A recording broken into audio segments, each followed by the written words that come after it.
Assalamualaikum. वालेकुम अस्सलाम मदा छाला अबे छाला खुश खैर ठीक ठाक खैर खैर खैर खैर वाह रे वाह बाहर साहब वॾी गर्मी थी जेको तूं हिते एसीअ में वेठो आहे हाँ भाई उफ। अल्लाह गर्मी था है भाई गर्मी आहे ॿियो तबियत सही तो थी माल क्या कर रहा हूँ वाह रे वाह जवान टीवी थो ॾिसे हा मैं रेडियो को बताऊँ तबियत सही थी फर्स्ट क्लास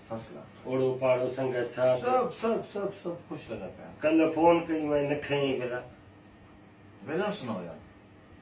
ॿियो ख़ैर आहे खैर खैर हो गया ज़िंदगी कीअं पई गुज़रे अल्लाह जो शुक्र आहे ॾाढी सुठी ज़िंदगी गुज़रे वाह वाह हाँ कल्ह कार ते वञे पियो ॾिठो मैं पुन घुमा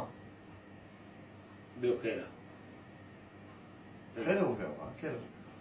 सफ़ा संगत बि स्टार्ट स्टार्ट ज़िंदगी कीअं सुठी गुज़रे थी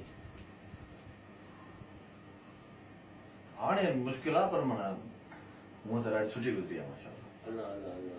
ॿियो तबियत सही तबियत फर्स्ट ॿार क्लास बच्चा फर्स्ट क्लास तूं बि ख़ुशि आहे मां बि ख़ुशि आहियां तबियत बि सही थी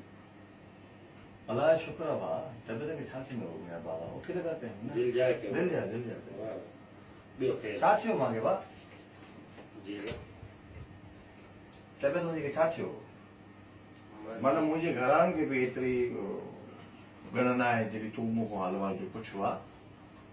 तबियत खे छा थियो मुंहिंजी खे मां त हीअ तबियत पुछां तबियत बाबा मां छा को आईसीयू मां निकिरी आयो आहियां छा थियो मूंखे डायलिसिस कराईंदो आहियां मां डॉक्टरनि जवाबु ॾेई छॾियो वेंटिलेटर ते हुयुसि पिया छा थियो मूंखे खेर खिरापत छा जी मूंखे छा को ज़मीन दोस्त थी वियो हुउसि तालिबान खणी विया मूंखे मां भुंगरे छॾाए आयो आहियां पंहिंजे पाण छा थियो मूंखे जो खेर खिरापत हिकिड़ो माण्हू वेठो आहे चुपी करे मां टीवी ॾिसां थो वेठो तूं आयो आहे मां ओके आहियां सही साबित वेठो इंजॉय थो कयां हिकिड़ो फनी शो थो ॾिसां त माना मां ओके आहियां न भाउ एॾो छो था हवालो हवालो कयो यार इहे कबो आहे हिकिड़ी ॻाल्हि आहे जवान हिन ॻाल्हि खे मां मञां थो त मूंखे एॾो हवा न वठणु खपे त शाबत इहो तूं मूंखे सेखारी इहा बि वणी तुंहिंजी ॻाल्हि जो तूं मञे थो न इहो बि जवान वणे बाक़ाइद ॿियो तबियत सही थी